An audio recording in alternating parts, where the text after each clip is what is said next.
Hi.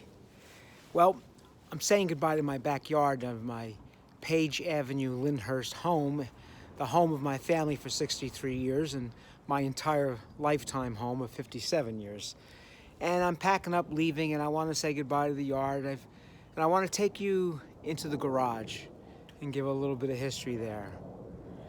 We have a old wooden framed two-car garage. Now, in this garage, this is a pretty wide garage. And my father and my paternal grandfather used to park their cars inside the garage every single night. My father's car would always be on the left side, and my grandfather's car would always be on the right side.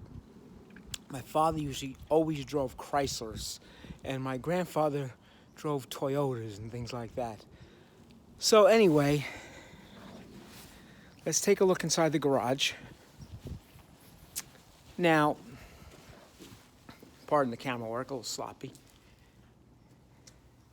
We got the usual stuff here, ladders and stuff. This is a very, very old garage. And I want to show you what's on the back wall here. Okay. Over here, we have an old campaign poster. There we go. An old campaign poster from a Lyndhurst municipal election of 1993, of which I helped run, and I was a major part of it. This is when Lou Stellato was the mayor of Lyndhurst, and he teamed up with his team of Bianchi, Byrne, Pizzola, and Haggerty on Tuesday, May 11th. And let me get the sun out of the way here. Okay, Tuesday, May 11th of 1993. They were running for re-election, and they won overwhelmingly. They won in a landslide, their re-election. And I was very proud of this victory. It says here, Lyndhurst's ticket to lower taxes. Lou Stellato was one of the greatest mayors in the history of Lyndhurst. And I was very proud to have worked on his campaigns when he ran for mayor in Lyndhurst as a commissioner. And so I was so proud. I put this up on this wall of the garage back in 1993. And it's been on the wall of this garage since 93. That's what, 25 years ago. That's right, about 25 years ago, 26 years ago. This has been hanging on the back of the garage. Very proud of it. Also, this sign here says Rock City. A little bit of history about Rock City. My family and I, when I was very young, it was around 1971, thereabouts, we went on a cross-country trip. That's a whole other story. I'll say that for another day. But we went on a cross-country trip to California and back. My father drove the entire way. We went to about, 45 states, 44 states, something like that. And we just drove the entire way. And Rock City was a place somewhere out west. I can't even remember what state it is. I don't know whether it's Arizona or Nevada. Probably one of those two states. But there's a place called Rock City. Now, my name being Rocco, my father thought it would be fun to pick up a sign, and we did. And this Rock City, in honor of me, has been hanging up on this garage wall for all these years since 1971. That's how long that's been up there. Matter of fact, it's so old that sign, you can't tell, but it's very dry and decrepit. And if you touch it too much, it will crumble. It will literally crumble. So I'm leaving the house, and I'm going to probably leave this behind. And someone who gets the house next will obviously throw it out. I haven't decided. Maybe I'll take it down. But if I take it down, it's going to disintegrate. So it might wind up in the garbage. But it's of no use to anyone but me. And so that's the end of it. That's the end of that story. But that Rock City sign has been up there since 1971 in honor of me, and it's from a real live city out west. And like I said, it's either Nevada or Arizona. I'm not quite sure. Now, this here is also significant. Let me get the correct lighting here. This is, trying to get this, here we go. This is a Neil Romano for Congress 1984 sign. Neil Romano ran for Congress in Bergen County's 9th Congressional District in 1984. This was, I just graduated college in May of 94, and I met him at an event, and right out of college. I just graduated like 2 or 3 months earlier, and this gentleman was running for Congress. He was a challenger at the time in Bergen County, and he had a long shot. He's a Republican, and at that time in 1984, I was a Republican. I was a big Ronald Reagan supporter. And Neil Romano, running for Congress, he hired me immediately because I was a very young, energetic, youthful political operative at the time. Fresh out of college, I had already done a lot of campaigns since the mid-'70s, and so I had a lot of campaign experience under my belt already, and he hired me in my first full-time paid position on a campaign. That's right. I was a full-time paid staff person of this congressional campaign, my very first paid campaign job, right here from Neil Romano in 1984. A lot of great memories. We got beat bad. It was a crushing defeat, and I learned a big lesson from there. That was the first time I actually experienced total annihilation in my efforts after spending, I'd say, 7 days a week, 13, 14, 15 hours a day, working tirelessly, devoted for many, many months on the efforts to elect Neil Romano to Congress, and we got annihilated. And I learned a big lesson. My heart was broken that night on election night, to be honest with you, between you and I. It was such a crushing defeat, and after I had literally toiled with all my blood, heart, and soul on the campaign, I cried like a baby. I bawled. I just bawled because it was just so crushing.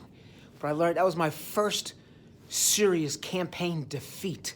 Prior to that, I had won all the elections I had been involved in. But that election, we got crushed.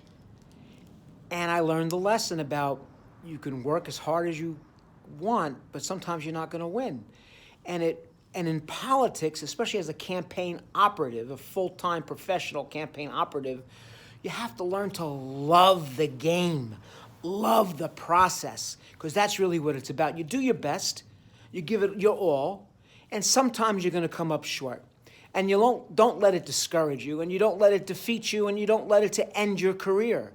All it means is you brush yourself off, learn a few lessons about why you were defeated, and try not to make the same mistakes again, and just understand that sometimes there are certain things out of your control. And that's why it was so important for me to experience that. I really believe it was a key life experience to receive that crushing defeat. But I never forget Neil Romano, and I am forever, ever grateful because he's the one that set me on the path of many years of professional political operations that I was engaged in. And he was the first person to hire me and give me a salary, a weekly salary. It was a modest one, very, very modest, but it was a weekly salary full-time, and I devoted all my heart and soul to his campaign. So that poster's been up there since 1984. That's how long it's been up in this garage. So these are very significant to me. And over here in the corner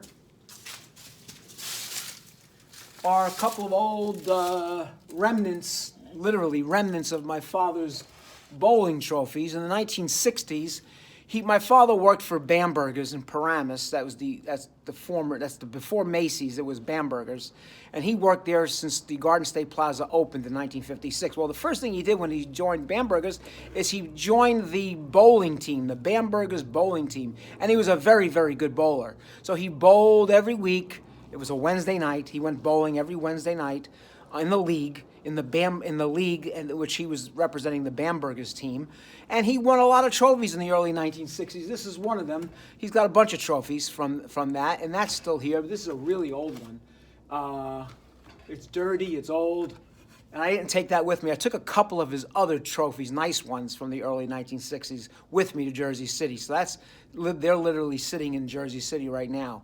But yeah, so This one is still here in the corner of the garage. This is where he actually kept all his bowling trophies. Can you believe it? In the garage. He liked them here because when he pulled in at night from coming home from work, and he got home from work at 10 o'clock at night every night, he loved to look at his trophies when he pulled in.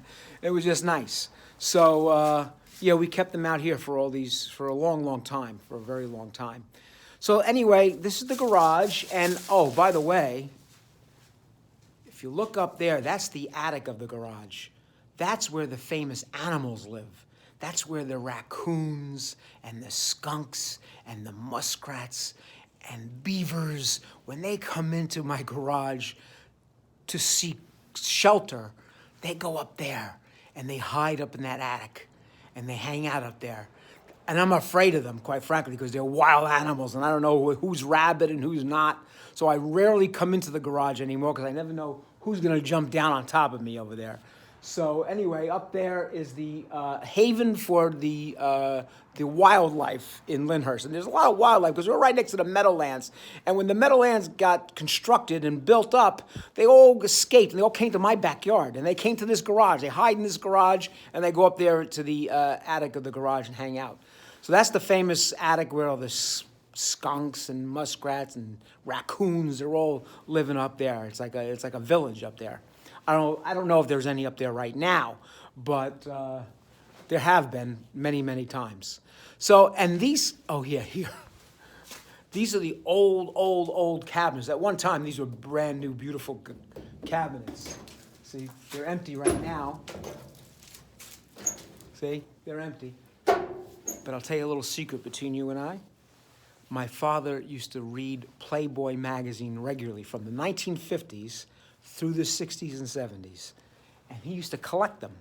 And these shelves were piled with old classic Playboy magazines from the 1950s and 1960s and the early 1970s here. And he piled them all up. Now, when I cleaned out the garage, because I did clean out the garage about 5 or 6 years ago, I threw them all out. I got rid of them all.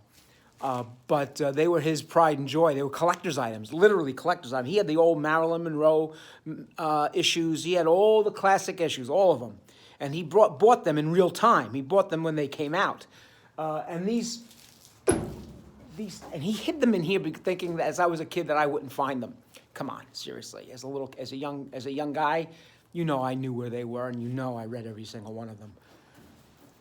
Good stories, by the way, very good stories.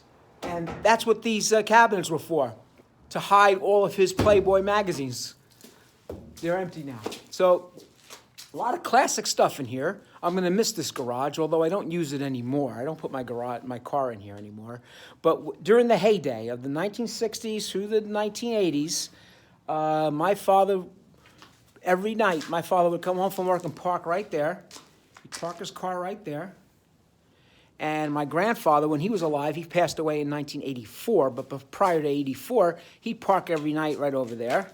My father's father, Rocco, I'm named after him. He parked over here. He always had a Toyota or some foreign car like that. My father always bought a Chrysler because he was all into Chryslers. And then he bought a General GM car in the early 90s, which I inherited when he passed away.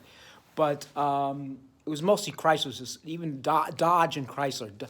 When I was a young kid, he had a Dodge station wagon. And then he moved on to Chrysler. When we went across that cross-country trip to California and back, and he drove the entire summer he drove. It was a Chrysler 300. That's what that car was.